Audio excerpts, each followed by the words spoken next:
Ideas இன்றைக்கி தினமணி பேப்பரோட முக்கியமான நடப்பு நிகழ்வை பற்றி பார்க்கலாம் வாங்க. அதில் என்னென்னு பார்க்கும்போது மத்திய பட்ஜெட் கூட்டத்தொடர் வந்துட்டு நாளை மறுநாள் வெள்ளிக்கிழமை அன்னைக்கு தொடங்குது.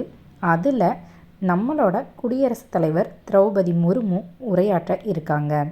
இது இந்த வருடத்திற்கான 2025-26 ஆண்டு நிதியாண்டுக்கான நிதிநிலை அறிக்கையை என்னைக்கு தாக்கல் செய்கிறாங்கன்னு பார்த்தா சனிக்கிழமை பிப்ரவரி 1 வந்து தாக்கல் செய்கிறாங்க.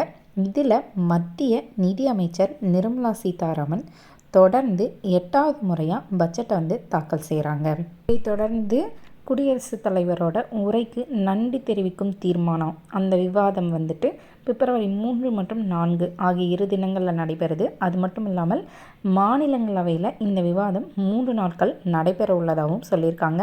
இந்த விவாதத்துக்கு அப்புறமா பிப்ரவரி 6 நரேந்திர மோடி அவர்கள் இதற்கெல்லாம் பதிலளிப்பார் அப்படின்னு சொல்லிட்டும் எதிர்பார்க்கப்படுது. நாடாளுமன்ற அவைத்தலைவர்களோட கூட்டம் நாளை வியாழக்கிழமை அன்று நடைபெற உள்ளது. அது மட்டும் இல்லாமல் பட்ஜெட் கூட்டத்தொடரோட முதல் கூட்டம் 9 அமர்வுகளோட பிப்ரவரி 13 நிறைவடையும். 2ஆம் கட்ட அமர்வு வந்துட்டு மார்ச் 10 முதல் ஏப்ரல் 4 வரைக்கும் நடைபெறணும் சொல்லியிருக்காங்க. இந்த ஒட்டுமொத்த பட்ஜெட் கூட்டத்தொடரில் மொத்தம் 27 அமர்வுகள் இடம்பெற இருப்பதாகவும் சொல்லியிருக்காங்க. அடுத்த ஒரு முக்கியமான நடப்பு நிகழ்வு என்னன்னு சொல்லி பார்க்கும்போது முன்னாடியே ஒரு நியூஸ் வந்துருந்துச்சு போன வீக்கில் நினைக்கிறேன்.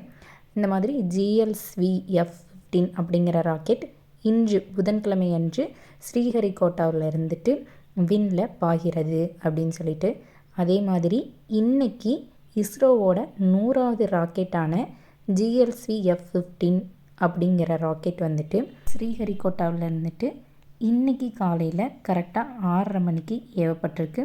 இதோட வெயிட் என்ன அப்படின்னு சொல்லி பார்த்தோம்னா கரெக்டாக 2250 கிலோ எடை இருக்கும். இந்த ராக்கெட்டோட மொத்த ஆயுட்காலம் ஒரு 10 ஆண்டுகள். இதில் வந்துட்டு L1, L5 மற்றும் S-பேண்ட் டிரான்ஸ்பரண்டர்கள் மற்றும் உள்நாட்டு தொழில்நுட்பத்தில் தயாரான அணு கடிகாரம் போன்ற நவீன தொழில்நுட்ப கருவிகளும் இடம்பெற்றிருக்கு. இந்த ராக்கெட் எதற்காக அப்படின்னு சொல்லிட்டு பார்த்தோன்னா இந்தியாவில் தரைவழி, கடல்வழி மற்றும் வான்வழி போக்குவரத்துக்கும் பாதுகாப்பு மற்றும் பயன்பாட்டுக்கும் உதவுற வகையில் தான் இந்த ராக்கெட் வந்துட்டு விண்ணில் ஏவப்பட்டிருக்கு.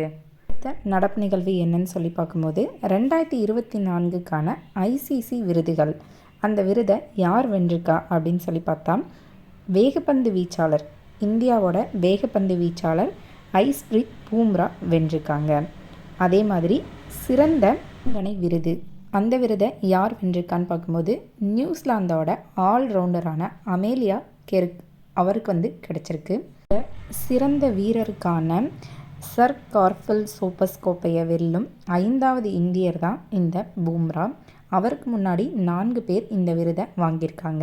யாரெல்லாம் இந்த விருதை வாங்கியிருக்காங்க அப்படின்னு சொல்லி பார்க்கும்போது 2004 ராகுல் திராவிட் அப்படிங்கிறவரும், சச்சின் டெண்டுல்கர் 2010 ரவிச்சந்திரன் அஸ்வின்கிறவர் 2016 விராட் கோலி அவர்கள் 2018 இந்த விருதுகளை வாங்கியிருக்காங்க. அதே மாதிரி 2024க்கான சிறந்த வீரர் விருதை பூம்ரா வாங்கியிருக்காரு. இந்த வீடியோ முடிவடையுது. மீண்டும் நாளை சந்திப்போம். பாய்.